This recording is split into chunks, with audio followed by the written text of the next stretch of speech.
Quick problem 1 solutions for Math 112. We're given the graph of y equals 2 to the x. It's this guy right here. And asked to graph f of x equals 2 to the x minus 1 minus 3 using that, and specifically by applying function transformations.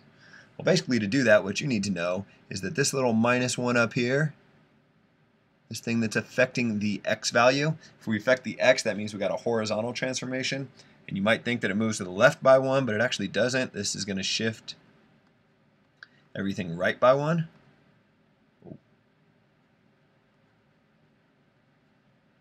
The way I remember it is all the horizontal transformations are kind of opposite what you would think. You'd think left when you see the negative 1, it's actually right 1. And then you got this minus 3 right here. This is also going to shift your graph.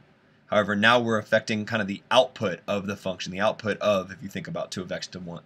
2 to the x. We're subtracting 1 from the input here. We're subtracting 3 from the output here. Therefore, we're going to shift vertically. And in this case, since you have the minus 3, we're going to shift down by 3. So if I'm going to try to sketch a graph of f of x here, what I'll do is I'll look at my graph of 2 to the x power, and I'll move all the points right 1 and down 3. So for example, this point that was at 0, 1 will go right by 1, and then down 3. End up down there. This point that was at 1, 2, go right 1, down 3, we end up down here. This one was at 2, 4, right 1, down 1, 2, 3, you end up here. Kind of getting the hang of this thing. This asymptote, this horizontal asymptote, used to be at y equals 0, but if we shift it down by 3, it's going to be at negative 3, meaning my graph is going to get really, really close as I can make it, to negative 3 here, and then it'll go through these points and through there. That's actually not bad. And then we'll kind of keep going up here, getting really, really steep. Call that good enough. This is a pretty good for a computer drawing of f. Done with part 1. Part 2 says, okay, using that thing you just found, or you just used f of x, figure out f inverse of x. So I got f of x, which I'm going to use the letter y to denote so I can do some algebraic stuff, is equal to 2 raised up to the x minus 1 power minus 3.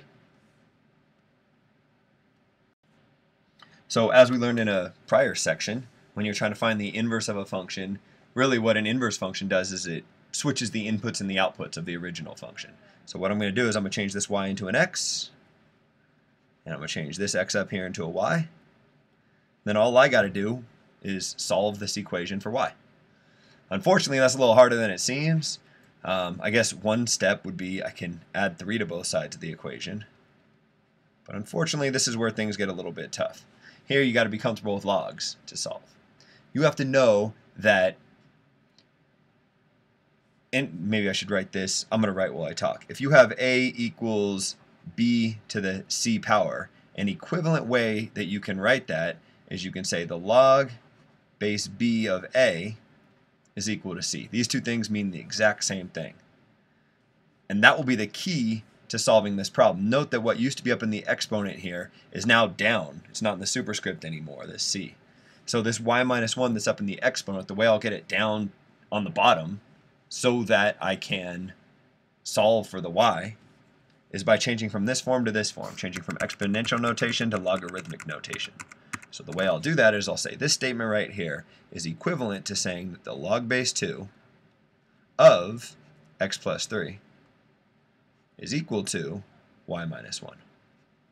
And if you can make that jump, I mean, you're almost home free. It's pretty easy from here. Now all you got to do is add 1 to both sides of the equation, and you get that f inverse of x is equal to the log base 2 of x plus 3. And then that whole thing plus 1, because you got to add 1 to both sides of the equation to solve for y. This right here is my inverse function. That's the answer to part 2. Part 3 says, okay, graph that thing. Fortunately, it gives you a little bit of help, or I give you a little bit of help, I guess. I start you out with a graph of log base 2 of x. This is similar to log base 2 of x. It's not log base 2 of x, but it's similar. All it is a couple of transformations applied to log base 2 of x. I added 3 to the x value. So what that means is I have a horizontal transformation. You might think that This moves everything to the right by 3, but it doesn't.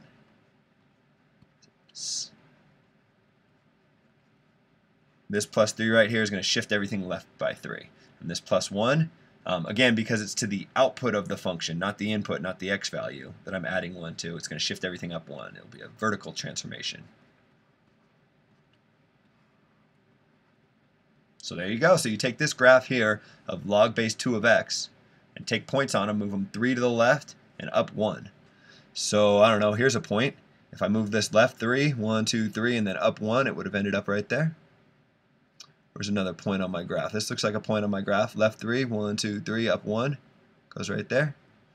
See if there's any other points on my graph that fall at integer values. It looks like this one does. Left 3, 1, 2, 3, up 1, and up there. And one other characteristic, one other feature of this log base 2 of x graph is it has a vertical asymptote at x equals 0. Yeah, x equals 0. Shifting up by 1 isn't going to change my vertical asymptote anyway. You know, it's went here, it still goes here, but moving it left 3 will change it. So instead of being at x equals 0, it'll be x equals negative 3, meaning I want a vertical asymptote.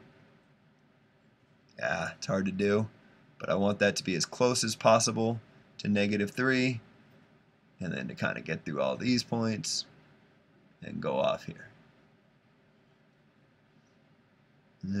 Yeah, whatever, good enough. This thing in blue, I'm picky. I want to draw that thing in blue again. It's probably close enough. Alright, I just have to realize that I'm not going to be able to draw very well on a computer. There are a couple little things that I would like my graph to exhibit, and I think now I've gotten all of them. Alright, so here is an approximation of f inverse, which is the end of part 3. Part 4 says to check your answer to part 2 to make sure that this thing right here was right, you can look at your pictures. Wow, there's a lot going on down here now. However, if I did things right, blue and green should be inverses of each other. And anytime you have graphs that are inverses of each other, they're just a reflection over the line y equals x, which conveniently enough for me is already drawn. So if you can kind of see that the thing in blue reflected over this black line would land exactly on the thing in green and vice versa, you've done part 4. I won't bother writing it. I'll let you write it. I'll just talk through it on the video. Or no, maybe I'll write it. Note F reflected over the line y equals x, which is this diagonal line, is f inverse. Sure, that's one way to say it. Another way to say it is any point that's on either of these lines, let's say the green line, this point right here, which is at 3, 1. If 3, 1 is on the green line, then 1, 3 better be on the blue line. Let's see, 1, 3. It looks like it is. I think that's enough for this problem, so I'll end this video here.